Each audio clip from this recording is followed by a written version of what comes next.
آواز سے ملازم شکر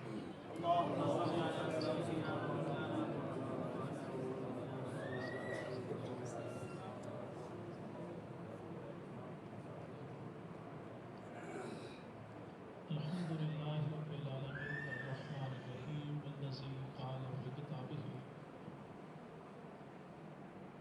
محمد رسول اللہ والذین معه وشداء علی الکفار رحماء بینہم الصلاة والسلام علی سید الانبیاء محمد النبی الکریم الذی قال فی خطابہ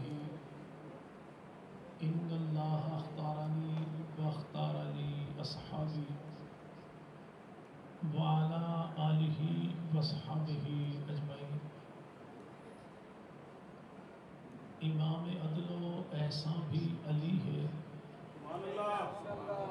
امام عدل و احسان بھی علی ہے، شجاعتوں کا نشان بھی علی ہے، میری پہچان ہے اسی کی نسبت، میرا دل بھی علی، میری جان بھی علی ہے، اور عقیدتوں کی کہکشاں بھی علی ہے، نجف کا حسین آسماں بھی علی ہے، نگاہوں کی حد سے گزر کر تو دیکھو یہاں بھی علی ہے، وہاں بھی علی ہے۔ اور ہم ماں عائشہ کی عظمت کو کریں گے اتنا بلند، ہم ماں عائشہ کی عظمت کو کریں گے اتنا بلند کہ دل کے ٹکڑوں کو شہادت کی دعا دینی پڑے، اور اس عرض پاک سے اٹھائیں گے ہم ایسے شہید کہ جن کے مدفن کو زمین کربلا دینی پڑے۔ انتہائی قابل صد احترام و تعظیم بزرگان ملت، شرفائے امت و نوجوان دوستو، اللہ رب العزت کا بہت بڑا کرم اور احسان ہے کہ جس خالق کائنات نے اس دور پرفتن میں ہمیں آقا مدنی کریم صلی اللہ علیہ وسلم اور آپ کی پاکیزہ آل و اصحاب کے ذکر خیر کے صدقے یہاں بھی بیٹھنے کی توفیق عطا فرمائی۔ دعا فرمائیں الہ العالمین اس ذکر خیر کے صدقے ہمارے گھروں میں برکتوں کا اور ہماری نسلوں کے حق میں ہدایت کا فیصلہ فرما دے۔ رمضان المبارک کی مناسبت سے ہمارے احباب نے آج کی اس فکری تربیتی نشست کا اہتمام کیا، جسے عنوان دیا گیا سالانہ ماں بیٹا سیمینار کا۔ ماں سے مراد کائنات کی وہ عظیم ہستی ہے جسے سیدہ، طیبہ، طاہرہ، عابدہ، زاہدہ، ساجدہ، قرآن کی ممدوح، خدا کا انتخاب، نبی کا حرم، صدیق کی بیٹی، جنت کی ملکہ، مومنوں کی ماں عائشہ صدیقہ کہتے ہیں۔ اور بیٹے سے مراد وہ عظیم شخصیت ہے جسے اللہ نے بچپن ہی سے ابو طالب کے گھر سے نکال کر میرے محبوب پیغمبر کے گھر کی زینت بنا دیا تھا۔ وہ کون؟ سیدنا علی المرتضیٰ، جس کو پالا بھی نبی نے، سنبھالا بھی نبی نے۔ نبی پاک کا بھائی کوئی نہ تھا، جس کی ذات پہ نبی نے بھائیوں والے ارمان پورے کیے، اسے علی المرتضیٰ کہتے ہیں۔ محبوب پیغمبر مدنی کریم کی نرینہ اولاد بچپن ہی پہ فوت ہو گئی، جسے پل پل میرے محبوب پیغمبر نے بیٹا سمجھ کے، بیٹا بنا کے پالا، اسے سیدنا علی المرتضیٰ کہتے ہیں۔ یہی وجہ ہے کہ سیدنا علی المرتضیٰ کی زندگی ایسی پاکیزہ، کردار بھی پاکیزہ، گفتار بھی پاکیزہ۔ اور یہ کردار، گفتار پاکیزہ کیوں نہ ہو؟ چونکہ علی کی ذات بھی نبی والی، علی کی بات بھی نبی والی، علی کا کردار بھی نبی والا، علی کی گفتار بھی نبی والی۔ آج ہم کسی گھر کے کسی بچے کو دیکھیں، اگرچہ ہم اس کا عطا پتہ نہ جانتے ہوں، اگر کوئی پوچھے بھئی بچہ کون ہے، تو جواب دیا جاتا ہے، اس کے انداز، اطوار، گفتار، تہذیب، اخلاق بتاتا ہے کہ فلان گھر کا تربیت یافتہ ہے۔ یعنی جب بچہ کسی کے زیر سایہ رہے تو وہ اس کی زندگی کے انداز کو اپنی زندگی پر غالب کر لیتا ہے، اس بچے کی زندگی پر چھاپ اس کے بڑوں کی دکھائی دیتی ہے۔ سیدنا علی مرتضیٰ کی پوری زندگی کا احاطہ کیجیے کہ جناب سیدنا علی مرتضیٰ کی سجدے دیکھیں تو چھاپ نبی کی، نمازیں دیکھیں تو چھاپ نبی کی، تقوی دیکھیں تو چھاپ نبی کی، اخلاق دیکھیں تو چھاپ نبی کی، کردار دیکھیں تو چھاپ نبی کی، تبلیغ دیکھیں تو چھاپ نبی کی، جہاد دیکھیں تو چھاپ نبی کی، قتال دیکھیں تو چھاپ نبی کی۔ یوں کہہ دیجئے کہ سیدنا علی کی پوری زندگی علی کی ہے، چھاپ خدا کے نبی کی۔ اسی کا کمال پھر یہ ہوا کہ سیدنا علی مرتضیٰ پر جب 18 رمضان کو قاتلانہ حملہ ہوا، بڑھاپے کے عالم میں پیشانی پر وار جو پڑا، داڑھی رنگین ہو گئی، لیکن جناب علی کی زبان سے کوئی ہائے وائے نہیں نکلا، جملہ نکلا تو ایک ہی نکلا، وَفُزْتُ بِرَبِّ الْکعبہ، رب کعبہ کی قسم میں علی کامیاب ہے۔ اب زمانہ پوچھے کہ بڑھاپے کی حالت میں پیشانی زخمی ہو گئی، خون بہتا ہے، جان کنی کا عالم ہے، کسی وقت بھی دنیا کو چھوڑ جائیں گے، ایسے میں یہ کہہ دینا کہ میں کامیاب ہو گیا، وہ کون سی کامیابی ہے اور یہ دعویٰ کر کون سکتا ہے؟ تو یاد رکھیے گا، یہ دعویٰ وہی کر سکتا ہے کہ جس کی زندگی کا پل پل گزرا ہو یا خدا کے لیے یا محمد مصطفیٰ کے لیے۔ اس سیدنا علی مرتضیٰ رضی اللہ عنہ کی پوری زندگی کو بیان کرنا ہو تو ہمیں کسی مائیے کی، توڑے کی، کتے کی، ٹانکے کی، شاعری کی، نظم کی، غزل کی ہم میرے بھائی محتاج نہیں ہیں، بلکہ جناب سیدنا علی کی سیرت و کردار کو بیان کرنے کے لیے ہمیں کسی ذاکر کا گھڑنتو قصہ بھی نہیں چاہیے، اور میرے بھائی یہاں پہ مفروضہ بھی نہیں چاہیے، بلکہ جناب علی کی پاکیزہ میرے بھائی سیرت ایسی ہے، اس سیرت طیبہ کو پڑھنا چاہیں جناب علی کی تو یاد رکھیے کہ علی کی زندگانی، علی کی شخصیت وہ تاریخی نہیں ہے۔ تاریخی شخصیات کو تو تاریخ میں دیکھا جائے گا، لیکن سیدنا علی مرتضیٰ ان کی شخصیت تاریخی نہیں ہے، بلکہ علی کی ذات بھی قرآنی ہے، علی کا کردار بھی قرآنی ہے۔ تو سیدنا علی کی ذات کو دیکھنا ہو، بات کو دیکھنا ہو، صفات کو دیکھنا ہو تو دنیا بھر میں ٹامک ٹوئیاں مارنے کے بجائے رب کا لاریب قرآن موجود ہے، اور وہ اللہ کا قرآن کہتا ہے کہ علی کی سنگت دیکھنی ہو یا علی کی رنگت دیکھنی ہو تو اتنی بات کافی ہے کہ محمد الرسول اللہ والذین معہ جو پل پل پیغمبر کے ساتھ ہے، بلکہ جس کو نبی کے ساتھ جوڑا خدا نے ہے، اسی کو علی مرتضیٰ کہتے ہیں۔ آج جو کوئی ہم سے پوچھے کہ اہل سنت والجماعت کے ہاں سیدنا علی کی ذات کیا ہے، کردار کیا ہے، گفتار کیا ہے، تو بس یاد رکھیے گا کہ سیدنا علی مرتضیٰ رضی اللہ عنہ کی کردار ہو، گفتار ہو، بیان کرنے کے لیے رب تعالیٰ نے قرآن مقدس میں ایک دو نہیں بلکہ 1140 آیات میں میرے پیغمبر کے صحابہ کی تعریف کی، اور 1140 کی ساری آیات میں جو شامل ہے اسے علی مرتضیٰ کہتے ہیں۔ محبوب پیغمبر مدنی کریم کی 2250 حدیثیں صحابہ کی شان میں ہیں، ہر حدیث میں جو شامل ہے اسے سیدنا علی مرتضیٰ کہتے ہیں۔ محبوب پیغمبر مدنی کریم پہ وہ یار جن کی تعداد 10,000 ہے، جو مکہ کو فتح کرتے ہیں اور آسمانی کتابوں میں ان 10,000 کی تعریف اللہ نے ان کے آنے سے 2100 سال پہلے بیان کر دی۔ تورات میں تعریف تو انہی کی ہے، انجیل میں تعریف انہی کی ہے، زبور میں تعریف انہی کی ہے۔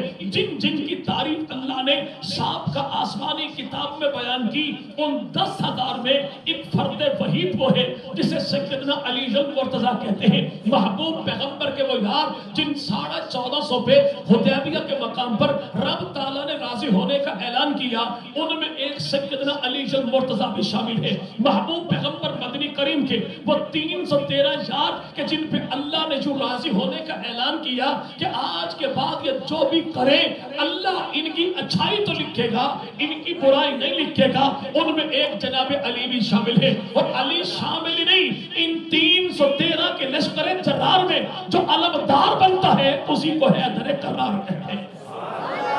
آج جو کہنے والے کہیں کہ سیدنا علی المرتضیٰ وہ تو علمدار بنے ہیں بدر کے میدان میں. ہم کہتے ہیں ہم بدر کے بھی انکاری کوئی نہیں, لشکر کے بھی انکاری کوئی نہیں, جرار کے بھی انکاری کوئی نہیں, قرار کے بھی انکاری کوئی نہیں, علمدار کے بھی انکاری کوئی نہیں. ہم انکار کریں تو کیوں کریں؟ ہم اہل سنت والجماعت ہیں, اور اہل سنت کہتے ہی اسی کو ہے کہ اللہ کا نبی جسے جہاں جو جتنا جیسے دے دے ہم تسلیم بھی کرتے ہیں اور سلام بھی کرتے ہیں. وہ محبوب پیغمبر مدنی کریم صلی اللہ علیہ وسلم چار کو بٹھا کے چادر ڈالے ہم انہیں بھی سلام کرتے ہیں, اور پیغمبر اپنے سر پہ چادر ابو بکر صدیق کی لے لے ہم اسے بھی سلام کرتے ہیں. محبوب پیغمبر مدنی کریم پہ کاندھوں پہ حسن و حسین آئے ہم انہیں بھی سلام کرتے ہیں, اور پیغمبر ابو بکر کے کاندھوں پر بیٹھے ہم انہیں بھی سلام کرتے ہیں. اللہ کے نبی جو فرما دیں کہ سیدہ فاطمہ جنتی عورتوں کے سردار ہے,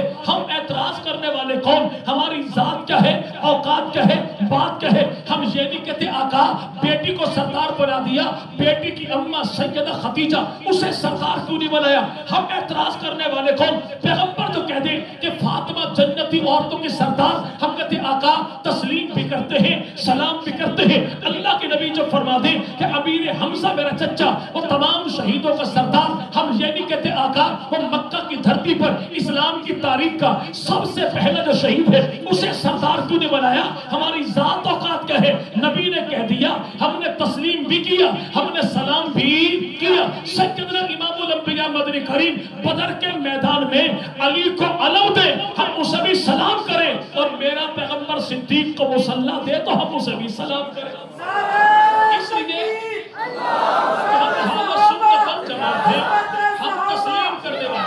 ہم تسلیم کرنے والے سیدنا علی المرتضیٰ کو میرے پیغمبر نے علم دیا, ہم علی المرتضیٰ کے ہاتھ کو بھی مانتے ہیں, علم کو بھی مانتے ہیں, علمدار کو بھی مانتے ہیں, لیکن ساتھ پڑوسی سے یہ بھی کہتے ہیں کہ بھئی یہاں پہ علمدار کو بھی دیکھ, علمدار کے ہاتھ کو بھی دیکھ, اور علمدار کے سر پہ جھنڈا لہرا رہا ہے وہ جھنڈے والی ذات کو بھی دیکھ. اور اسی کو سیدہ عائشہ صدیقہ کہتے ہیں کہ سیرت حلبیہ والا کہتا ہے محبوب پیغمبر یاروں کو لے کر چلے تو ایک صحابی نے کہا یا رسول اللہ وہ بدر کے میدان میں جب جائیں گے جن دشمنوں کے ساتھ ہمارا مقابلہ ہے وہ اجنبی بیگانہ تھوڑا ہی ہے, حالت تو یہ ہے کہ باپ ادھر ہے, بیٹا ادھر ہے, چچا ادھر ہے, بھتیجا ادھر ہے, ماموں ادھر ہے, بھانجا ادھر ہے, ایک بھائی ادھر ایک بھائی ادھر. اللہ کے نبی یوں کیجئے ایک علم جھنڈا پرچم ہونا چاہیے. پوچھا وہ کیوں؟ کہ اس لیے تاکہ پہچان بن جائے کہ لشکر محمدی جس جھنڈے کے نیچے کھڑا ہوگا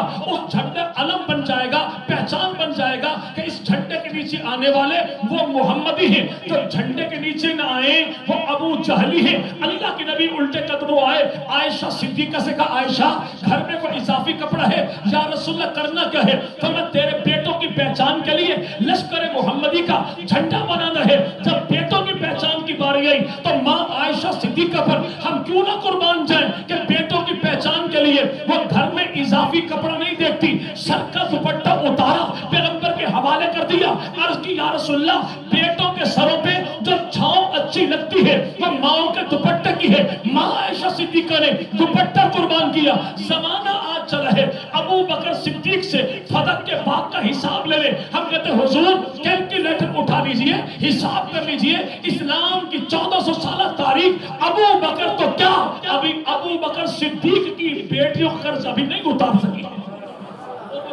ابو بکر صدیق کی بیٹیاں, بڑی بیٹی وہ ہے جسے سیدہ اسما کہتے ہیں. محبوب پیغمبر جو ہجرت کرنے لگے تو محبوب پیغمبر کے ہجرت کے سامان کو باندھنے کے لیے رسی کپڑا کوئی نہ تھا, جو کمر بند کا کپڑا کھول کے 2 حصوں میں تقسیم کر کے محبوب پیغمبر کو ہجرت کا سفر اور سامان باندھ کے نبی پاک کو سفر پر روانہ کرے, اسے ابو بکر صدیق کی بڑی بیٹی سیدہ اسما کہتے ہیں. اور ہجرت کرنے کے بعد محبوب پیغمبر جب بدر کے میدان میں جائیں تو نبی کی فوج کی پہچان کے لیے جو اپنا دوپٹہ تک قربان کر دے اسے ابو بکر صدیق کی چھوٹی بیٹی عائشہ صدیقہ کہتے ہیں. اور خود ابو بکر صدیق کون ہے؟ جو اپنا کرتا لیر و لیر کر کے راہ خدا میں پیغمبر کا دفاع کرتا ہے.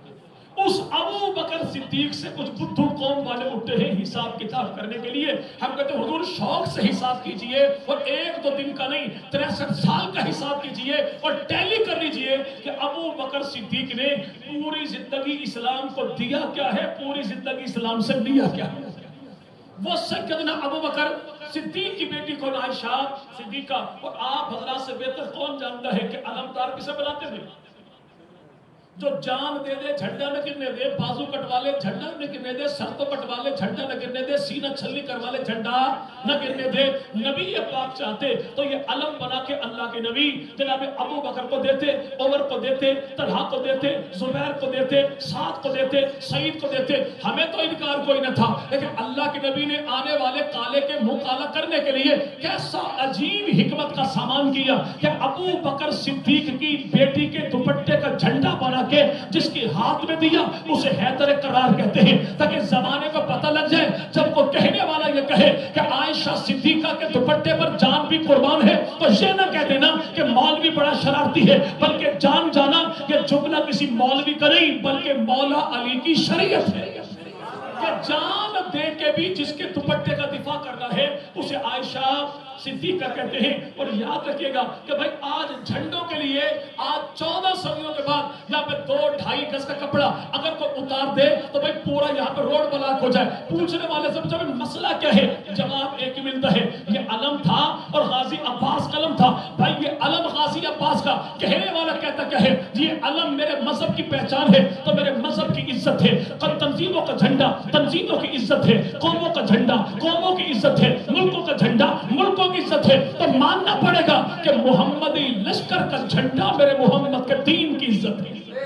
اور بتا آج جھنڈا کس کا؟ عائشہ عائشہ صدیقہ. نبی پاک نے مسئلہ تو حل کر دیا کہ عائشہ صدیقہ کے نام کا علم زمانے میں فضا میں بلند کر کے بتا دیا. جو عائشہ صدیقہ کے دوپٹے کی چھاؤں کے نیچے آئے گا محمدی وہی کہلائے گا, اور جو اس جھنڈے کے نیچے نہیں آتا کوئی بھی ہو, کل کہو یا آج کہو, ابو جہلی تو کہلا سکتا ہے, محمدی کبھی بھی نہیں کہلا سکتا. تو سیدنا علی جو مرتضیٰ وہ جنگ بدر کے پہلے میرے بھائی علمدار بنے. ہم جناب علی کی ذات کے بھی غلام, علی کی بات کے بھی غلام, علی کی صفات کے بھی ماننے والے, علی کی آل کے بھی ماننے والے, علی کی اولاد کے بھی ماننے والے. اور ہم ان میں سے نہیں ہیں کہ جو جناب علی کی اولاد میں کچھ کو مانے کچھ کو چھوڑے. ہم تو جناب علی کی پوری ذات کو جو مانے کہ بات علی کی ہو تب بھی سلام کریں, ذات علی کی ہو تب بھی سلام کریں. جناب علی کی 9 بیویاں, ہر بیوی کو سلام کریں. جناب علی کے 17 بیٹے, ہر بیٹے کو سلام کریں. جناب علی کی 18 بیٹیاں, علی کی ہر بیٹی کو سلام کریں. جناب علی کے 27 داماد, جناب علی کے ہر داماد کو سلام کریں. مولا علی کے 9 بیٹے جو کربلا میں شہید ہوئے, ہر شہید کربلا کو سلام کریں. اور جن سے جناب علی کی اولاد آگے بڑھی تو علی کے 5 بیٹوں کو بھی سلام کریں. ہم ان میں سے نہیں ہیں جو حسین کو تو مانے حسن کا انکار کرتے ہیں. ہم ان میں سے نہیں ہیں جو زینب کی تو بات کریں ام کلثوم کا انکار کرتے ہیں. ہمیں تو زینب بھی قابل احترام, ام کلثوم بھی قابل احترام. ہمارے ایمان کی دو آنکھیں, ایک کو حسن ابن علی کہتے ہیں, دوسرے کو حسین ابن علی کہتے ہیں. اب وہ سیدنا علی جو مرتضیٰ کون ہیں؟ ان کے ابو کا نام ہے ابو طالب. کیا نام بھائی؟ کیا بھائی؟ آپ کے دائیں بائیں رہنے والے بعض لوگ پوچھتے ہوں گے ایک بات بتائیے, نبی کی بیٹیاں کتنی؟ تو جب یہ کہنے والا آپ سے پوچھے نا کہ پیغمبر کی بیٹیاں کتنی, تو اسے دبے لفظوں میں پوچھ لیجئے کہ ابو طالب کے بیٹے کتنے. تو یقین مانے کہ اگلی بار وہ آپ سے پیغمبر کی بیٹیوں کے نام نہیں پوچھے گا. اس سے کہیں گے بتاؤ کہ ابو طالب کے بیٹے کتنے, اور ابو طالب کے سب سے بڑے بیٹے کا تعارف کیا ہے. آج جو کہنے والا یہ کہتا ہے کہ میں امیر معاویہ کے ابا کا ایمان قبول نہیں کرتا. جو میں کیوں نہیں کرتا؟ کہتا اس لیے کہ فلان جب میں نبی کے جو سامنے آیا تو میں اس کے ایمان کو قبول نہیں کرتا. تو آپ بتا دیجئے اگر نبی کے مقابلے میں ابو سفیان آئے تو بقول ملنگا نے حیدر قرار کے اس کا ایمان قابل قبول نہیں. تو انہی ملنگوں سے پوچھو کہ جنگ بدر میں جناب علی کا بھائی ہے, حسین کا چچا ہے, ابو طالب کا بیٹا ہے, نام اس کا طالب ہے. یہ جنگ بدر میں پیغمبر کی مخالفت میں آیا, علی کا بھائی ہے, حسین کا چچا ہے, مسلم کا ابو ہے, نام اس کا عقیل ہے. اور یہ میرے بھائی ابو طالب کا بیٹا یہ جنگ بدر میں پیغمبر کی مخالفت میں آیا. یہاں پہ عبد المطلب کا بیٹا ہے, ابو طالب کا بھائی ہے, نبی کا بھی چچا, علی کا بھی چچا, رشتے میں حسن و حسین کا لگے دادا. اسے زمانہ سیدنا عباس کہتا ہے جنگ بدر میں پیغمبر کی مخالفت میں آیا. اگر نبی کی مخالفت میں ابو سفیان آئے تو ایمان قابل قبول نہیں. عباس آئے تو ایمان قابل قبول کیسے؟ عقیل آئے تو ایمان قابل قبول کیسے؟ طالب جو آئے تو قابل احترام کیسے؟ اب جو کہنے والا یہ کہے کہ عباس و عقیل کے ایمان کو تو اللہ کے نبی نے قبول کیا اس لیے میں انہیں مومن کہتا ہوں، پر ان کے ایمان کو جو اللہ کے نبی نے قبول کیا تو ابو سفیان کے ایمان کو تو اللہ کے نبی نے یوں قبول کیا. ورنہ ایمان بھی قابل قبول ہے اور جو اس کے گھر میں داخل ہو جائے اسے امان بھی حاصل ہے. اسے امان بھی. اب جو کہنے والا کہنے نہیں میں تو ابو سفیان کے بیٹے معاویہ کو میں مومن نہیں مانتا، تو ہم کہتے ہیں امیر معاویہ کا ایمان وہ زمانے کے کسی قبیلے کی تصدیق کا محتاج کوئی نہیں کہ امیر معاویہ کے ایمان کو خدا بھی تسلیم کرے، مصطفیٰ بھی تسلیم کرے. اگر یہ کہنے والا یہ کہے کہ 2 سال تک امیر معاویہ نے ایمان کو چھپایا اور جو ایمان کو چھپائے وہ مسلمان کیسا، تو یہی بات تو ہم کہتے ہیں کہ تقیے والے کا ایمان قابل قبول. جی بھائی اگر تو 2 سال کی بات کرے تو جس کے مذہب میں میرے بھائی 90% تقیہ دین چھپانا ہو تو اس کا ایمان قابل قبول کیسے؟ جناب سیدنا امیر معاویہ اگر 2 سال ایمان چھپائے تو کہنے والا یہ کہتا ہے کہ ایمان قابل قبول نہیں، تو پیغمبر کے بھی چچا، علی کے بھی چچا، ابو طالب کے بھائی جناب ان کا جناب عباس ہے. جناب عباس ایمان لائے سن 2 ہجری میں، اعلان کیا فتح مکہ کے موقع پر. اگر 2 سال ایمان چھپانے والے کا ایمان قابل قبول نہیں تو حضور پھر 6 سال ایمان چھپانے والے کا ایمان کیسے قابل قبول ہوگا؟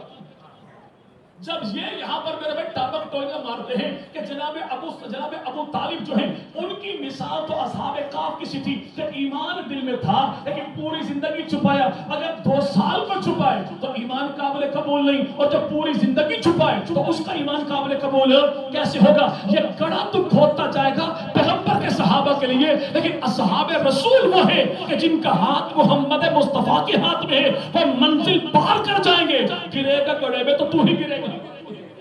اب یہ جو کہنے والا کہے کہ میں جناب سیدنا ابو طالب علی کے ابا جناب ابو طالب کو مانتا ہوں، ہم کہتے ہیں ہمت کر کے مان کہ جناب ابو طالب کے بیٹے کتنے؟ کتنے بھائی؟ کتنے بھائی؟ 4 بیٹے جناب ابو طالب کے. طالب ہے، عقیل ہے، جعفر ہے اور سیدنا علی المرتضیٰ ہیں. طالب کی شادی ہوئی نہیں تو باقی بیٹے بچے 3. آج جو سیدنا امیر معاویہ پر تان کرتا ہے کھلی سی دعوت ہے کہ سیدنا علی المرتضیٰ کے 3 بھائی ہیں، ابو طالب کے 3 بیٹے. ان 3 بیٹوں میں کوئی ایک بیٹا ایسا دکھائیے جس نے اپنے بچوں کا رشتہ امیر معاویہ کے خاندان میں نہ کیا ہو. سیدنا علی المرتضیٰ حضرت علی کے میرے بھائی میں نے عرض کیا کہ 17 بیٹے ہیں، 9 کربلا میں شہید ہوئے اور 5 بیٹوں سے علی کی اولاد آگے چلی. حسن بن علی، حسین بن علی، محمد بن علی، عباس بن علی اور جناب عمر بن علی. ان 5 بیٹوں میں کوئی ایک بیٹا ایسا دکھائیے جس نے اپنے بچوں کا رشتہ امیر معاویہ کے خاندان میں نہ کیا ہو. آج جو ملک یہ کہے کہ خدا کے نور سے پیدا ہوئے 5 تن محمد، علی، فاطمہ، حسین اور حسن، ان 5 میں تم ایک کا نام لے میں تب بھی حاضر، 2 کا نام لے میں تب بھی حاضر، 5 کا نام لے میں تب بھی حاضر. مجھے گھر میں بلائے میں تب بھی حاضر، میرے گھر میں آ کے پوچھے میں تب بھی حاضر، امام باڑے میں پوچھے میں تب بھی حاضر، اور مسجد خدا میں پوچھے میں تب بھی حاضر. ان 5 تن میں کوئی ایک ایسا دکھا جس نے اپنے بچوں کا رشتہ اس امیر معاویہ کے خاندان میں نہ کیا ہو. اب یہ جو کہنے والا کہے کہ میں تو آل نبی کو ماننے والا ہوں، تو بھائی آل کو بھی مان، آل کے یاروں کو بھی مان، آل کے گھرانے کو بھی مان، آل کے یارانے کو بھی مان. ہم تو سیدنا علی المرتضیٰ حضرت علی کی زندگی 63 سال کی، جناب علی کی زندگی کے پل پل کو مانتے ہیں اور جناب علی کے گھر کے بچے بچے کو مانتے ہیں. ہم تو علی کی ذات کو بھی مانیں اور علی کی ازواج کو بھی مانیں. اور ان ازواج میں پہلی کون؟ بس علی کی ازواج میں پہلی کون؟ سیدہ فاطمہ، سیدہ فاطمہ. اب یہ کہنے والے صحابی یہ کہتے ہیں کہ ہماری کتاب الکافی، اور کافی کتاب کون سی ہے کہ 12ویں امام نے جس کی تصدیق کی کہ ھذا کافی لشیعتنا، کہ قیامت تک کے ہمارے تمام تر ماننے والوں کے لیے یہ کتاب شافی وافی کافی ہے. اسی کتاب میں حدیث یہ موجود ہے کہ عرشوں سے جبرائیل آئے پیغمبر کی بارگاہ میں اور آ کے عرض کی یا رسول اللہ نے یہ پیغام دیا ہے کہ کائنات کے مردوں میں علی جیسا مرد کوئی نہیں، کائنات کی عورتوں میں فاطمہ جیسی عورت کوئی نہیں. اللہ نے علی کا نکاح فاطمہ الزہرا کے ساتھ عرشوں پہ کر دیا. اب اللہ نے پیغام یہ دیا ہے کہ فرشوں پہ اپنی زبان سے آپ نکاح بھی کیجئے, اعلان بھی کیجئے اور اپنے یاروں کو گواہ بھی بنا لیجئے. تو مدنی کریم نے پوچھا کہ جبرائیل وہ کون سے یار ہیں جو اس نکاح کے گواہ میں نے بنانے ہیں؟ تو یہی الکافی میں لکھا ہے کہ اللہ کے نبی نے جناب عمار کو بلایا اور اعلان کیا کیا؟ فرمایا جا اور جا کے فلاں فلاں کو بولا کر لا. یا رسول اللہ کیوں؟ فرمایا اس لیے کہ مردوں میں علی جیسا کوئی نہیں, عورتوں میں فاطمہ جیسی کوئی نہیں, کہ سسرال بھی بے مثال ہے, داماد بھی بے مثال ہے, دلہن بھی بے مثال ہے, دلہا بھی بے مثال ہے, نکاح بھی بے مثال ہے, بارات بھی بے مثال ہے. تو بھائی نکاح بھی بے مثال تو نکاح کے گواہ بھی بے مثال ہے. اگر مردوں میں علی کی ذات جیسی سچی سچی ذات کوئی نہیں تو علی کے نکاح کے گواہوں جیسا سچا سچا کائنات میں میرے بھائی گواہ بھی کوئی نہیں. اب پوچھو یہ گواہ کون ہے؟ تو کتاب ان کی کہتی ہے کہ جو گواہ یہاں پر آئے وہ افراد 5 تھے. ایک کو ابو بکر کہتے ہیں, دوسرے کو عمر کہتے ہیں, دوسرے کو اب پوچھو سیدہ فاطمہ کون ہے؟ کہتا پاک پیغمبر کی بیٹی ہے اور جناب سیدنا علی کی گھر والی ہے. ہم کہتے ہیں اس میں کوئی مذاکرہ نہیں کہ بیٹی نبی کی ہے, دلہن علی کی ہے, لیکن آپ بتا دیجئے کہ شادی علی کی ہے, بیٹی نبی کی ہے, لیکن نبی کے دروازے پر جناب علی کے لیے سیدہ فاطمہ کا ہاتھ مانگنے جو علی کا وکیل بن کر گیا اس بابا جی کا نام کیا ہے؟ تو کتاب اس کی کہتی ہے کہ نام اس کا ابو بکر صدیق ہے. ابو بکر صدیق ہے. اب تو کہتے نہیں پیغمبر کی تو بیٹی ہے یہ, ہم کہتے ہیں پیغمبر کی بیٹیاں 4 ہیں. کہتے نہیں بیٹی 1 ہے, ہم کہتے ہیں ایک تو نہیں, تیری کتابوں میں ایک تو نہیں 85 حوالے تیری کتابوں میں موجود ہیں کہ پیغمبر کی بیٹیاں 4 ہیں. اگر تو تفسیر قمی کو دیکھے تو بات تب بھی یہی ہے, تفسیر عیاشی کو دیکھے تو تب بھی بات یہی ہے, ترجمہ مقبول کو دیکھے تو تب بھی بات یہی ہے, حیات القلوب کو دیکھے تب بھی بات یہی ہے, ملائز الفقی کو دیکھے تب بھی بات یہی ہے, منتہی الاعمال کو دیکھے تب بھی بات یہی ہے کہ پیغمبر کی بیٹیاں پیغمبر کی بیٹیاں 4 ہیں. بلکہ سیدنا امام جعفر صادق رحمت اللہ علیہ سے پوچھا گیا حضور ایک بات بتائیے کہ کیا کوئی عورت کسی عورت کا جنازہ پڑھ سکتی ہے؟ تو امام نے فرمایا پڑھ سکتی ہے. پوچھا دلیل کیا ہے؟ کہ پیغمبر کی سب سے بڑی بیٹی سیدہ زینب کا جب انتقال ہوا تو پیغمبر کی سب سے چھوٹی بیٹی سیدہ فاطمہ نے ان کا جنازہ پڑھا. بڑی بہن کا جنازہ چھوٹی بہن نے پڑھا. سوال کرنے والا سوال پوچھتا ہے عورت کا جنازہ پڑھ سکتی ہے, اور امام میرے بھائی اچھا خاصا رگڑا لگا دیتے ہیں کہ ہاں سوال کا جواب بھی لے لے اور اپنے ایمان کو بھی اچھا کر لے کہ ہاں بہن کا جنازہ عورت کا جنازہ پڑھ سکتی ہے. پوچھا کیسے؟ کہ پیغمبر کی بیٹیاں 4, سب سے بڑی جو فوت ہوئی تو سب سے چھوٹی نے جنازہ کہتے نہیں اگر یہ پیغمبر کی بیٹی ہوتی تو نبی پاک ان کا نکاح کسی کافر کے ساتھ کیسے کرتے؟ تو پھر عقل کے اندھے اتنی بات سوچ لیجئے کہ بقول تیرے کہ محبوب پیغمبر مدنی کریم کی شادی جو ہوئی تو آپ کی عمر 25 سال کی تھی, 5 سال آپ کی اولاد کوئی نہ ہوئی, 31ویں سال میں پیغمبر کی پہلی بیٹی پیدا ہوئی, اور بقول تیرے کہ 10 سال کے عرصے میں نبی پاک نے 3 بیٹیوں کا نکاح کروا دیا. تو بھئی 40ویں سال میں نبی پاک نے اعلان نبوت کیا, یعنی ایمان آیا تو 40ویں سال میں, قرآن آیا تو 40ویں سال میں, اسلام آیا تو 40ویں سال میں, کفر اسلام کی پہچان ہوئی تو 40ویں سال میں. یعنی عورت کا بھائی عورت ہو کافر اور مرد ہو مسلمان, مرد ہو کافر اور عورت ہو مسلمان, ان کا نکاح ہو سکتا ہے یا نہیں ہو سکتا؟ یہ تفریق اللہ نے پیدا کی, یہ حکم دیا تو اعلان نبوت کے بعد دیا, اور بقول تیرے کہ پہلے 3 کی شادی ہو چکی تھی. تو جو چیز میرے بھائی حرام قرار دی ہی بعد میں گئی ہو, اگر پہلے عمل کیا جائے تو اس پہ کسی قسم کا مذائقہ کوئی نہیں. اگر کرے نہیں ایسا تو ممکن ہی کوئی نہیں, جو پہلے حرام تو بعد میں بھی حرام, جو پہلے حلال تو بعد میں بھی حلال. تو ان سے پوچھیں مومنین کرام آپ ایک بات تو بتا دیجئے کہ اللہ کے نبی نے خیبر کے موقع پر ارشاد فرمایا کہ متع بھی حرام ہے, گدھا بھی حرام ہے. نبی پاک نے اعلان تو کیا یہ سن 6 ہجری میں, تو 6 ہجری سے پہلے جنگلی گدھا تو حلال تھا, تو آج آپ نوش کیوں نہیں فرماتے؟ جی بھائی چاہیے تو یہ ہے نا کہ آج آپ کی ہر افطاری جو ہو تو اسی کے کباب سے ہونی چاہیے, قیمہ بھی اسی کا ہونا چاہیے. اور لگتا یہی ہے کہ ملک پاکستان میں رواج دیا ہی آپ نے, کیونکہ آپ کے مذہب کے مطابق تو حلال ہو سکتا ہے ہمارے ہاں تو الحمدللہ ہم کہتے ہیں جنگلی گدھا بھی حرام ہے، موتا والا معاملہ بھی حرام ہے۔ اب جو کہے کہ محبوب پیغمبر نے اپنی بیٹی کا نکاح کافروں کے ساتھ کر دیا اور یہ پیغمبر کی سگی بیٹی نہیں تھی، اگر یہ سگی بیٹی ہوتی تو اللہ کے نبی کبھی ان کا نکاح کسی کافر کے ساتھ نہ کرتا۔ کہ کتنا بڑا الزام پیغمبر کی ذات پر ہے کہ بھئی میں کسی کی یتیم بیٹیوں کو پالوں، لیکن جب شادی کی عمر کو پہنچ جائے تو یتیم جو بیٹیاں کسی اور کی تھی میرے گھر میں، ان کا نکاح تو میں کسی کافر کے ساتھ کر دوں اور اپنی بیٹی کا نکاح کسی مسلمان کے ساتھ کر دوں۔ یہ دو رنگیاں معاملہ پیغمبر کی ذات پر الزام تو ہو سکتا ہے، پیغمبر کی ذات کا احترام نہیں ہو سکتا۔ اگر پیغمبر کی بیٹیاں نہ بھی ہوتی تو تب بھی پکی ٹھکی بات یہ ہے جو پیغمبر یہ کہے کہ مومن کی شان یہ ہے کہ جو اپنی ذات کے لیے پسند کرے دوسروں کے لیے بھی اسی چیز کو پسند کرے۔ تو کیسے ممکن ہے کہ پیغمبر کی بیٹیاں نہ ہوتی، نبی کسی غیر مسلم سے ان کا نکاح کر دیتے؟ یاد رکھے گا پیغمبر کی بیٹی جیسے سیدہ فاطمہ ویسے پیغمبر کی بیٹی سیدہ زینب سلام اللہ علیہا۔ اب رہا یہ معاملہ کہ کہنے والا کہے کہ 25 سال کی عمر میں نبی پاک کی شادی ہوئی اور 5 سال تک آپ کی اولاد نہیں ہوئی۔ اچھا ایک بات بتا بھائی، اسلام کی تاریخ میں سب سے اہم ترین واقعہ، بلکہ اسلام نہیں انسانیت کی تاریخ میں سب سے اہم ترین واقعہ کون سا بھائی؟ نبی پاک کی پیدائش۔ اس سے بڑھ کر اہم واقعہ بھی کائنات نہیں ہے۔ اب سنی ہو، شیعہ ہو، سین ہو، شیعہ ہو، اپنا ہو، بیگانہ ہو، ان سب سے پوچھئے کہ نبی پاک کی ولادت کے بارے میں وہ ایک متفقہ قول دکھا دیجیے۔ 17 اقوال ملتے ہیں نبی پاک کی پیدائش کے بارے میں۔ کتنے بھائی؟ 17۔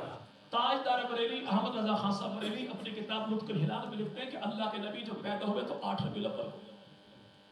مصر کے رہنے والے محمود پاشا نے کہا کہ اللہ کے نبی پیدا ہوئے 9 ربیع الاول کو۔ عام مورخ نے لکھا کہ اللہ کے نبی پیدا ہوئے تو 12 ربیع الاول کو۔ اور پیران پیر شیخ عبد القادر جیلانی رحمۃ اللہ علیہ اپنی کتاب خلیۃ الطالبین میں لکھتے ہیں کہ اللہ کے نبی پیدا ہوئے تو 10 محرم الحرام۔ 17 اقوال ملتے ہیں پیغمبر کی پیدائش کے بارے میں۔ کتنے بھائی؟ 17۔ جی بھائی 17۔ نبی پاک پیدا ہوئے سن 571 عیسوی میں۔ 40 سال نبی پاک نے گزارے۔ 40 سال کے بعد اعلان نبوت کیا۔ 63 سال میرے پیغمبر کی زندگی، ان کے بعد 30 سال حکومت رہی کس کی؟ محبوب پیغمبر کے یاروں کی۔ 25 سال وہ لگا لیجئے، 63 اور 25 کتنے ہو گئے بھائی؟ 63 اور 25 کتنے ہو گئے بھائی؟ 88 ہو گیا۔ 88 سال ہو گئے۔ 5 سال حکومت رہی سیدنا علی کی، تو کتنے ہو گئے بھائی؟ 90 ہو گئے۔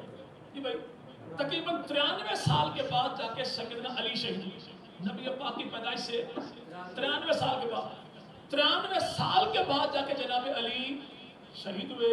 دنیا بھر کا کوئی ملنگ اپنی ساری کتابیں کھنگال کے کوئی متفق کا طور پہ ایک قول بتا دے کہ جناب علی کی قبر کہاں پر ہے؟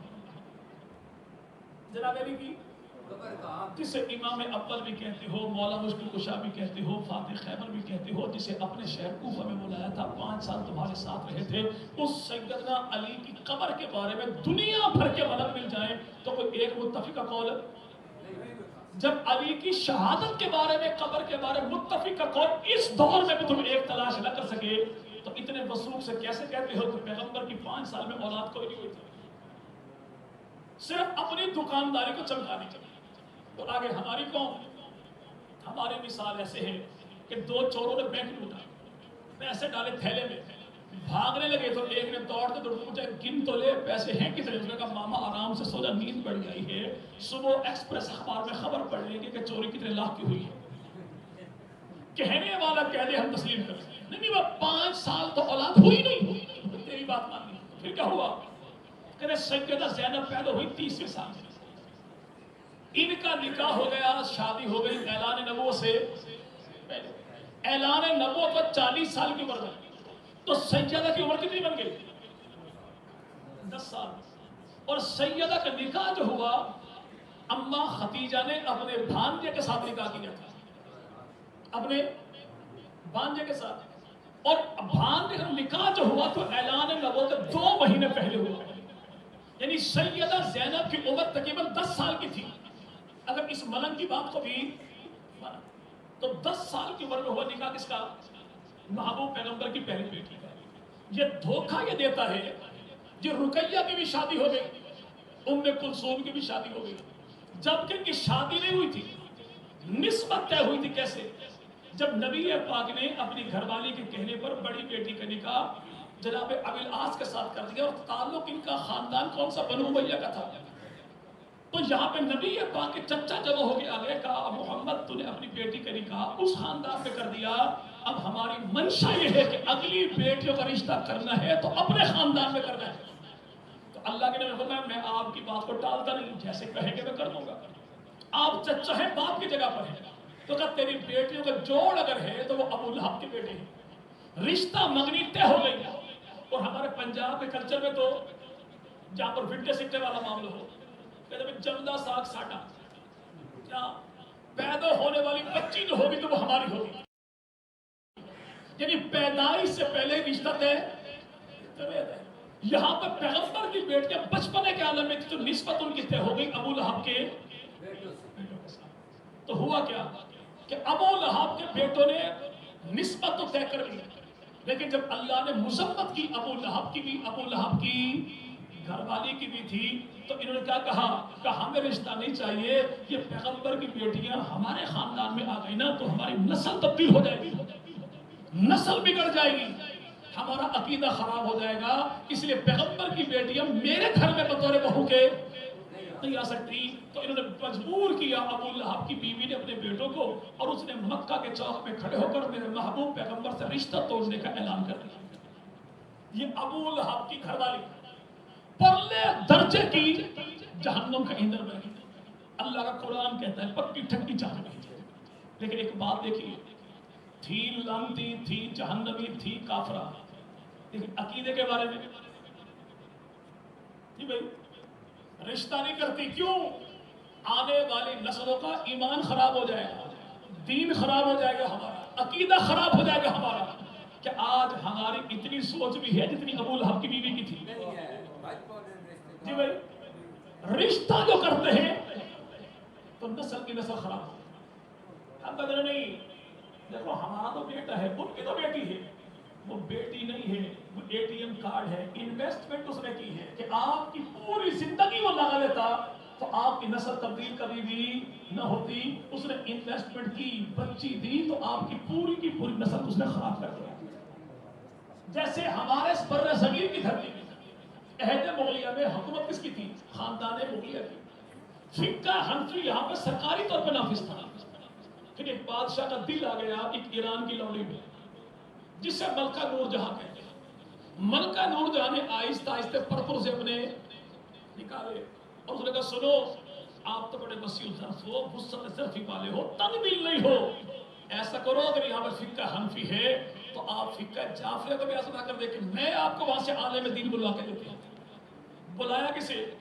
مجالس المومنین کتاب لکھنے والے قاضی نور اللہ شوستری شہید ثالث، اور اسے نور زیادہ پٹی کے پڑے جب وہاں سے داخل ہونا بر صغیر میں تو چھوٹے چھوٹے دیہاتوں کی چھوٹی چھوٹی مسجدوں میں چھوٹے چھوٹے مولوی بیٹھے ہو گئے صوفی صافی، ان سے بحث مباحثہ کرتا نا کہ جواب جو دیں گے نہیں تیری دھاک بیٹھ جائے گی، بہت بڑی بلا ایران سے آ رہی ہے۔ جب یہ بندہ پہنچا لاہور میں، حضرت میاں میر رحمۃ اللہ علیہ بہت بڑے اللہ کے ولی تھے، ان کو ملنے گئے کہ صوفی صافی بندہ ہے، جال شال پھینک لوں گا لیکن آگے بھی اللہ کا ولی بیٹھا تھا۔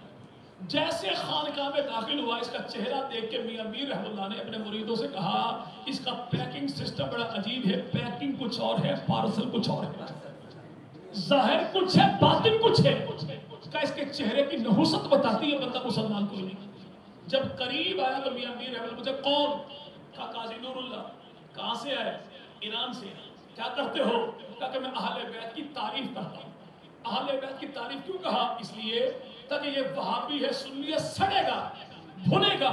لیکن ان بدبختوں کو کون بتائے؟ میاں میر رحمۃ اللہ نے ایک ہی جملہ کہا، فرمایا سبحان اللہ سبحان اللہ سبحان اللہ، اہل بیت کی شان پڑھے، اہل سنت کا ایمان کرے۔ اہل سنت کا ایک بات یاد رکھے گا، بخاری شریف سے لے کے چھوٹی سے چھوٹی حدیث کی کتاب جو اہل سنت کے ہاں پڑھائی بھی جاتی ہے، پڑھی بھی جاتی ہے، اسے حدیث سمجھا بھی جاتا ہے، کوئی ایک کتاب ایسی دکھا دیجئے جس میں فضائل صحابہ تو لکھی ہوں، فضائل اہل بیت نہ لکھی ہوں۔ فضائل فضائل ابو بکر تو لکھی ہوں، فضائل علی نہ لکھی ہوں، فضائل عمر تو لکھی ہوں، فضائل حسنین نہ لکھی ہوں، فضائل عائشہ تو لکھی ہوں، فضائل فاطمہ الزہرا نہ لکھی ہوں۔ اہل سنت والجماعت کی کوئی کتاب نبی کی آل کے فضائل سے خالی کوئی نہیں، بلکہ بخاری شریف میں ابو بکر صدیق کی روایت موجود ہے، فرمایا لوگوں سنو، اگر نبی کی آل سے محبت کرنا چاہتے، اگر نبی کی ذات سے محبت کرنا چاہتے ہو تو نبی کی آل سے محبت کرو، اللہ بھی محبت کرے گا، نبی بھی تم سے محبت کرے گا۔ وہ کون؟ سیدنا ابو بکر صدیق۔ فرمایا کہ نبی پاک کی آل، نبی کے خاندان، نبی کے اہل بیت کی زیارت کرنا، فرمایا یہ سعادت ہی سعادت ہے، اگر وہ بیمار ہو جائیں تو ان کی عیادت کرنا یہ واجب ہے۔ وہ ابو بکر صدیق حضرت فاطمہ الزہرا سے کہا، فاطمہ وہ مال جو ہو میرا خرچ میری اولاد کرے، کہ خدا کی قسم اس سے زیادہ مجھے وہ مال زیادہ پسندیدہ ہے کہ مال میرا ہو، پیغمبر کی اولاد خرچ کرے، پیغمبر کی فاروق اعظم کا جملہ موجود ہے، فرمایا فاطمہ اللہ کی دھرتی میں میرے نزدیک سب سے زیادہ جو قابل احترام ہے وہ پیغمبر کی ذات ہے، اور محبوب پیغمبر کے بعد میرے دل میں سب سے زیادہ جس کا احترام ہے وہ فاطمہ تیری ذات ہے۔ کس کی؟ ہم کہتے چلو ہماری نہیں مانتے، ہماری کتابوں کی نہیں مانتے، چلو اپنے اس بڑے کی تو مانتے ہو جسے دنیا نجم الحسن قرار بھی کہتی ہے، جس نے 72 ستارے میں کتاب لکھی، 14 ستارے کتاب بھی لکھی، اسی کتاب میں واقعہ موجود ہے جسے پڑوسی ذاکر بھی بیان کرتا ہے، ہمارے ذاکر بھی بیان کرتے ہیں، اگرچہ واقعہ بغیر کسی دلیل کے ہے کہ تو نے لکھا ہم تسلیم کر گئے، کہ مدینہ کی گلی کے چوک میں حضرت عمر کا بیٹا، حضرت علی کا بیٹا عبداللہ بن عمر اور جناب سیدنا حسین بن علی دونوں بچے ساتھ ساتھ کھیل رہے تھے۔ ہم کہتے سارا واقعہ اپنی جگہ پہ، تیرے بڑے نے لکھا، تیرے دادا نے پردادا نے تیری کتابوں میں لکھا کہ عمر کا بیٹا اور علی کا بیٹا دونوں ساتھ ساتھ کھیل رہے تھے، باقی بات بعد میں کریں گے، اتنی بات تم مانتے کہ بچے دونوں ساتھ کھیل رہے تھے، جھگڑا سارا ختم ہو گیا کہ دو گھروں کے بچے آپس میں تب ساتھ ساتھ کھیلتے ہیں جب دونوں گھروں کے بڑوں میں آپس میں پیار ہوتا ہے، اگر بڑے لڑے ہوئے ہوں تو بچوں میں پیار ہے، تو پھر کھیلتے کھیلتے ایسا ہوا کہ مولا حسین ابن علی نے کہا غلام زادے تو بھی میرا نوکر، تیرا باپ بھی میرا نوکر۔ اب یہاں پہ یاد رکھیے گا کہ سیدنا عمر کا بیٹا عبداللہ بن عمر جنگ بدر میں پیغمبر کی فوج کا سپاہی تھا، جنگ بدر ہوئی سن 2 ہجری کو، اور مولا حسین ابن علی کی اماں کا نکاح ہوا سن 2 ہجری محرم الحرام کے مہینے میں، حضرت حسین پیدا ہوئے سن 4 ہجری 3 شعبان کو، یعنی سیدنا حسین ابن علی ابھی پیدا نہیں ہوئے تھے کہ فاروق اعظم کا بیٹا پیغمبر کا سپاہی بن چکا تھا۔ تو عمر میں فرق اتنا تھا کہ میں 17 یا 18 سال کا، 17 یا، اب ان ملکوں سے پوچھو کہ وہ کون سی گیم تھی جو 17 سال بڑا بھی وہی کھیل رہا تھا، 17 سال چھوٹا بھی وہی کھیل رہا تھا؟ لگتا یہ ہے کہ گیم کھیلی نہیں جا رہی تھی بلکہ کوفہ کے غدار گیم بنا رہے تھے، گیم ان کے اپنے گلے میں الٹی پڑ گئی۔ مجھے کیا ہوا کہ فاروق اعظم سے کہا حسین بن علی اور غلام زادہ تو بھی میرا غلام، تیرا باپ بھی میرا غلام، کا پھر کیا ہوا کہ فاروق اعظم کا بیٹا روتا ہوا گیا، کہا گیا اپنے بابا کے پاس، پھر کیا ہوا کہ بابا نے کہا کیا ہوا، کہ مجھے علی کے بیٹے نے گالی دی، کہ گالی نہیں اعزاز دیا، کیا کہا کہ دوڑ کے جا اور حسین ابن علی سے کہ یہ جملہ مجھے کاغذ پر لکھ کر دیجیے، کہ پھر کیا ہوا کہ مولا حسین نے لکھ کر دے دیا۔ ہم نے جملہ نہیں لکھا بلکہ مولا حسین نے کریکٹر سرٹیفکیٹ جاری کیا، ملکوں کا مکالہ کر دیا، تمام تر تمہاری وہ ایف آئی آرز وہ ایک ہی لمحے میں مولا حسین نے اب جو کہے کہ مولا حسین نے کہا کہ تو بھی میرا نوکر، تیرا باپ بھی میرا، تب پھر کیا ہوا کہ مولا فاروق اعظم نے کہا اے میرے بیٹے یہ کاغذ پرچی سنبھال کر جب میں مروں تو کفن میں ڈال دینا۔ کیوں؟ فرمایا اس لیے تاکہ میں اللہ کے نبی کو دکھاؤں گا کہ یا رسول اللہ تیری زندگی میں عمر تیرا غلام تھا، تیرے جانے کے بعد عمر تیری آل کا غلام تھا۔ ہم کہتے ہیں معاملہ جیسا لکھا تم نے، لیکن یہ بات تو تسلیم کر لو کہ فاروق اعظم کا عقیدہ یہ تھا کہ پیغمبر کی غلامی میں بھی عزت ہے، نبی کی آل کی غلامی میں بھی عزت ہے۔ یہ بات تو تسلیم کر لی۔ آج کو بندہ آ جائے اور وہ آپ سے کہے جی میں آپ کے گھر کے جانوروں کا سارا کام کروں گا، بازار سے سبزی بھی لا کر دوں گا، بچوں کو پک اینڈ ڈراپ بھی کروں گا، مہمانوں کو بھی سنبھالوں گا، چاہے تنخواہ کتنی لوگے؟ صرف 10,000۔ تو میں اور آپ حیرانگی کے عالم میں کہیں گے بندے کے پترا اس دور میں 10,000؟ کیونکہ حضور مصیبتوں کا مارا ہوں، میں قادیانی ہوں، دیوالیہ کا رہنے والا ہوں، مسلمان مجھے چھوڑتے کوئی نہیں، زندگی عذاب بن گئی، میں نبی کو نبی نہیں بلکہ قادیانی کو نبی مانتا ہوں۔ ایسا کیجئے اب مجھے اپنے گھر پہ مولوں پر رکھ لیجئے، یہ 10,000 میرے لیے بڑے ہیں کہ مجھے روٹی بھی ملے گی، چھت بھی مل جائے گی۔ تو پہلا جملہ دیوبندی ہو، بریلوی ہو، اہل حدیث ہو، کیا جملہ ہوگا بھائی؟ تو بھی بھاڑ میں جا، تیرا پیکج بھی بھاڑ میں جائے۔ میں ایسے بدبخت کو اپنے گھر میں رکھنا ہی گوارا نہیں کرتا جو آمنہ کے لال کا غلام نہ بنے۔ 14 صدیوں کے بعد اگر کوئی نبی کو نبی نہ مانے، ہم اپنے گھر میں ملازم بھی نہیں رکھتے۔ اب جو رنڈی رونا رونے والے یہ روتے ہیں جی قرآن کو تبدیل کر دیا فاروق اعظم نے، محسن کو شہید کر دیا فاروق اعظم نے، دروازے کو آگ لگا دی فاروق اعظم نے، زہرا کی توہین کی فاروق اعظم نے، نبوت پہ شک کیا فاروق اعظم نے، دین کو برباد کیا فاروق اعظم نے۔ ہم کہتے ہیں سب کچھ تھا تو حسین ابن علی نے کیوں لکھ کر دیا کہ میں عمر کہوں عمر میرا ہے؟ یا تو تو یہ کہے کہ حسین کو پتہ نہیں لگا، حسینیوں کو پتہ لگ گیا، مولا کو پتہ نہیں لگا، مولائی کو پتہ لگ گیا۔ یا تو یہ کہ یا پھر تو مان جا کہ اماں کے قاتل کو اپنا ملازم کوئی نہیں کہتا، بھائی کو شہید کرنے والے کو اپنا کوئی نہیں کہتا، ابا کے استاد کو اپنا کوئی نہیں کہتا، نبوت پہ شک کرنے والے کو اپنا کوئی نہیں کہتا۔ اگر حسین ابن علی نے کہا تو کیوں کہا؟ تاکہ زمانے کو پتہ لگ جائے کہ عمر کی عین میں علی ہے، علی کی عین میں عمر ہے۔ یہ ایک دوسرے سے جدا ہی۔ اب بقول ان کے کہ سیدہ زینب کا نکاح کب ہوا؟ اعلان نبوت سے پہلے عمر تھی آپ کی 10 سال۔ سیدہ رقیہ ان سے تقریباً 1 یا 2 سال کے بعد پیدا ہوئی۔ زنجانی جنتری، امامیہ جنتری، سیرت چہاردہ معصومین، آصر الوقام، سیرت معصومین، یہ ساری کتابیں جو آپ کو پڑوس سے مل جائیں لے کر دیکھ لیجئے گا کہ سیدہ زینب کی شادی کب ہوئی؟ اعلان نبوت کے 2 سال کے بعد، کہ جب آپ کی عمر تقریباً 11 سال کی تھی۔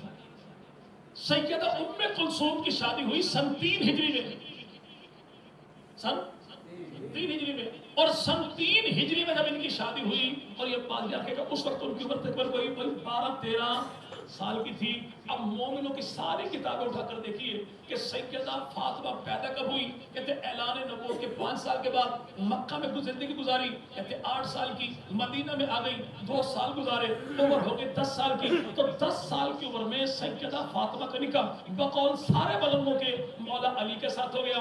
اگلے ہی سال 11ویں سال میں رمضان کے مہینے کی 15 تاریخ کو مولا حسن مجتبیٰ پیدا ہوئے۔ اگلے ہی سال میرے بھائی 12ویں سال کی عمر میں میرے بھائی یہاں پہ شعبان کا مہینہ 3 تاریخ 4 ہجری مولا حسین ابن علی پیدا ہوئے۔ ہم ملنگوں سے پوچھو اگر دنیا بھر میں ایسا ممکن ہے کہ کوئی خاتون 10ویں سال میں شادی ہو، 11ویں سال میں پہلے بچے کی ماں بنے، 12ویں سال میں دوسرے بچے کی ماں بنے، اگر 10 سال کی عمر میں سب سے چھوٹی بیٹی کا نکاح جائز ہے تو سب سے بڑی کا نکاح 10 سال کی عمر میں جائز کیوں نہیں؟ یہ گھمر گھیری جو یہ قوم ڈالتی ہے۔ اور میں اگلے مزے کی بات سنیے گا، 2004 میں ایران کی پارلیمنٹ نے ایک قانون پاس کیا کہ اس دور میں جو عورت کی شادی کی سرکاری طور پر عمر ہے وہ 9 سال کی ہے۔ کتنی؟ احمدی نژاد نے آ کے عمر کی 16 سال کی۔ اس سے پہلے ایران کے قانون میں آج بھی گوگل پہ سرچ کیجئے عمر کتنی؟ 9 سال کی۔ اگر 21ویں صدی میں قانونی طور پہ 9 سال کی عمر میں شادی جائز ہے تو پھر پیغمبر کی بیٹی کی شادی بقول کرے اگر 9 سال کی عمر میں ہو تو اعتراض کیسا؟ ابو بکر کی بیٹی کی شادی 9 سال کی عمر میں ہو تو اعتراض کیسا؟ یہ تو وہ گواہی ہے جو اللہ نے تمہاری آئیڈیل اسٹیٹ ایران کے قانون سے ثابت کروا دی۔ اور پھر یاد رکھے گا وہ محبوب پیغمبر مدنی کریم سیدنا امام الانبیاء مدنی کریم کے پروردہ جناب سیدنا علی کے روزہ ٹائم چکے رہ گیا، تھوڑا بات کریں پڑوس۔ ایک اعتراض ہمارا پڑوسی طبقہ کرتا ہے، کیا نہیں جی آپ وہابی ہیں، آپ سنی ہیں، آپ کا علی سے تعلق کیا ہے؟ آپ نظمیں پڑھتے ہو میرے پیر صحابہ، میرے دین صحابہ، تم نے دین لیا صحابہ سے، حدیث لی صحابہ سے، تم نے پیری مریدی کا معاملہ لیا تو صحابہ سے تمہارا نبی کی آل سے تعلق نعوذ باللہ کوئی نہیں. ہم کہتے ہیں دیکھو حساب کر لیتے ہیں, یوں کرتے ہیں کہ آج میں دن کون سا اتوار کا بھائی, جی بھائی اتوار ہے, اگلے اتوار کا ٹائم بنا لیں. 16 مئی بھی ہوگی, چھٹی کا دن بھی ہوگا, عید کا موقع بھی ہوگا. وہ میرے بھائی یہاں پہ واجدی صاحب ہو یا امینی صاحب, انہی کو کمیٹی کا آپ ثالث بنا لیں, ثالث منتخب ملنگ کر لیں, تصدیق میں کرتا ہوں. جو اسے پسند ہو مجھے بھی پسند. حدیث کی کتابیں وہ بھی لے, حدیث کی کتابیں اگر اٹھائیں تو ہماری حدیث کی 6 بڑی کتابیں, ان کی حدیث کی 4 بڑی کتابیں. ہماری کتابوں کو صحیح ستہ کہتے ہیں, ان کی کتابوں کو اصول اربعہ کہتے ہیں. ہماری کتابوں میں بخاری جیسی کوئی نہیں, ان کی کتابوں میں کافی جیسی کوئی نہیں. اگر ٹیلی کر لیجئے, حساب کتاب کر لیجئے کہ جن کو آپ پنجتن پاک کہتے ہیں, ان پنجتن پاک سے 12 اماموں سے تو نے حدیثیں کتنی لی ہیں, میں نے حدیثیں کتنی لی ہیں. جی بھائی ڈرامے بازی کا پتہ لگ جائے گا. مکاری چال بازی تیری ہو تو تب بھی ننگی ہوگی, میری ہوگی تب بھی ننگی ہوگی. ٹیلی کر لیجئے کہ حدیثیں تو نے کتنی لی, حدیثیں میں نے. ہماری حدیث کی کتابوں میں سیدنا ابو بکر صدیق سے جو روایات موجود ہیں, ان کی تعداد 142 ہے, فاروق اعظم سے 536 ہے, عثمان غنی سے 146 ہے, امیر معاویہ سے 163 ہے. جناب ابو بکر کے بیٹے عبد الرحمن سے ٹوٹل 6 حدیثیں ہیں. جعفر طیار علی کے بھائی, ان سے 26 حدیثیں ہیں. سیدہ ام ہانی علی کی بہن, ان سے 46 حدیثیں ہیں. سیدہ فاطمہ الزہرا, ان سے 18 حدیثیں ہیں. حسن مرتضیٰ سے 13 حدیثیں ہیں. مولا حسین سے 8 حدیثیں ہیں. اور سیدنا علی شن مرتضیٰ سے ابھی 2 جلدوں میں مسند امام علی کتاب شائع ہوئی, 1450 حدیثیں وہ ہیں. حدیث پیغمبر کی ہے, راوی علی ہے. تسلیم کرنے والوں کو اہل سنت کہتے ہیں. تسلیم کرنے والوں کو, ہم نے تو علی سے یوں حدیثیں لی. اب ہمت کر کے تو بتا کہ تو نے کیا لیا. پہلے امام جناب علی, جناب حسن, جناب حسین, جناب زین العابدین, 4 اماموں سے اس کے پورے مذہب میں اگر کوئی حدیثیں ہیں تو وہ 2-4% ہوگی, اور وہ بھی ثبوت تک پہنچتی کوئی نہیں. 95% حدیثیں وہ ہیں تو امام جعفر, امام باقر سے انہوں نے لی, اور ٹھپے پہ ٹھپا, ٹھپے پہ ٹھپا, ٹھپے پہ ٹھپا لگایا, میڈ بائی امام جعفر صادق, ورنہ حقیقت سے تعلق ان کا بھی نہیں. اور جو آخری 4 امام ہیں, امام تقی ہیں, امام نقی ہیں, حسن عسکری ہیں, امام مہدی ہیں, ان 4 اماموں سے ان کے پورے مذہب میں کوئی ایک حدیث بھی نہیں. پورے مذہب میں کوئی ایک حدیث بھی. اب کہ تمہارا دماغ خراب ہو گیا. امام مہدی تو 5 سال کے تھے, اب ان سے حدیث کیسے لیتے. ہم کہتے ہیں مولا حسین بھی تو 6 سال کے تھے, ہم 8 لے سکتے ہیں, تجھے کون سی موت پڑتی ہے. اگر ہم نے 6 سال کے حسین سے پیغمبر کی حدیثیں لے لی تو اس سے حدیثیں کیوں نہیں لیتا جن کو ہر اذان کے بعد کہتے ہیں یا امام اللہ جل اللہ جل اللہ جل, ان سے حدیثیں کیوں لیتا. حدیثوں کا معاملہ ہے, تو نے اتنی حدیثیں پنجتن پاک سے نہیں لی جتنی اکیلی حدیثیں ہم نے جناب علی سے لی. رہا یہ معاملہ کہ پیری مریدی کا, تم کہتے میرے پیر صاحب, ہم پیروں کو مانتے ہیں. ہمارا دیوبندی بھائی ہو تب بھی مانتا ہے, بریلوی ہو تب بھی مانتا ہے, اہل حدیث ہو تب بھی مانتا ہے. اہل سنت کے تینوں بھائی 4 سلسلوں کو مانتے ہیں کہ پیر نقشبندی ہو ہم تب بھی سلام کریں, پیر سہروردی ہو ہم تب بھی سلام کریں, پیر قادری ہو ہم تب بھی سلام کریں, پیر نقشبندی ہو ہم تب بھی سلام کریں. ہم 4 سلسلوں کو مانتے ہیں. اب یہاں پہ چشتی ہے, سہروردی ہے, قادری ہے, ان 3 سلسلوں کا جو بانی ہے اسے سیدنا علی شن مرتضیٰ کہتے ہیں. اور نقشبندی سلسلہ کون سا, جس کے بانی کو ابو بکر صدیق کہتے ہیں. جب پیری مریدی کا معاملہ آیا, ہم نے بھائی چمنی لی ہے ابو بکر صدیق سے, 12 آنے لیے جناب علی سے, 1 سلسلہ لیا ابو بکر سے, اور 3 سلسلے لیے سیدنا علی سے. ہم نے تو مولا علی سے 3 سلسلے لیے. آپ ہمت کر کے اپنی سارے کے سارے مذہب میں تو ایک لنگڑی لولی سلسلی دکھا دیں کہ سلسلی آپ کی ہو لی, آپ نے علی سے ہو. ہمارے 3 سلسلے, اور یار لوگوں کی سلسلی بھی کوئی نہیں. تو علی کو میں نے مانا کہ اس نے مانا. آپ کو کہتے ہیں آپ نے دین کہاں سے لیا. آپ نے تو دین لیا نبی کے صحابہ سے, آل سے آپ کا تعلق بھی کوئی نہیں. آپ نے کوفہ کے قصائی کو امام مان لیا. پہلی بات یہ کہ امام اعظم قصائی نہیں, قصائی ہوں تو برائی نہیں. قصائی ہو بھی صحیح تو برائی نہیں. کیونکہ دین جو آیا تو دین کی تو بہار ایسی ہے کہ سکھ گھرانے کا بچہ ہے, نام اس کا بوٹا سنگھ ہے, تحفۃ الہند کتاب پڑھی, نبی کے در پہ جو آیا تو جب واپس پلٹا اللہ نے مفسر قرآن بنا دیا تھا. دنیا اس کو احمد علی لاہوری کہتی ہے. یہ آپ کے پڑوس میں سرگودا 25 کلومیٹر آگے چوکی بھاگڑ کا علاقہ بہت بڑا مدرسہ. مدرسے کا شیخ الحدیث کون ہے؟ پچھلے دنوں حادثے میں فوت ہو گئے. نام ہے ان کا مفتی عمر فاروق. یہ ہندو گھرانے میں پیدا ہوا, نبی کے در پہ آیا تو اللہ نے شیخ الحدیث بنا دیا. یہ تو دین محمدی ہے. یہاں پہ قومیت حسب نسب نہیں دیکھتا, اللہ دیکھتا ہے تو مانگنے والے کی طلب کو دیکھتا ہے. اس نبی کے در پہ جو آیا تو ہم نے امام اعظم کو امام جو مانا تو بھائی ہم نے کوفہ کا قصائی سمجھ کے نہیں مانا, ہم نے مانا تو آل نبی کا غلام سمجھ کے مانا.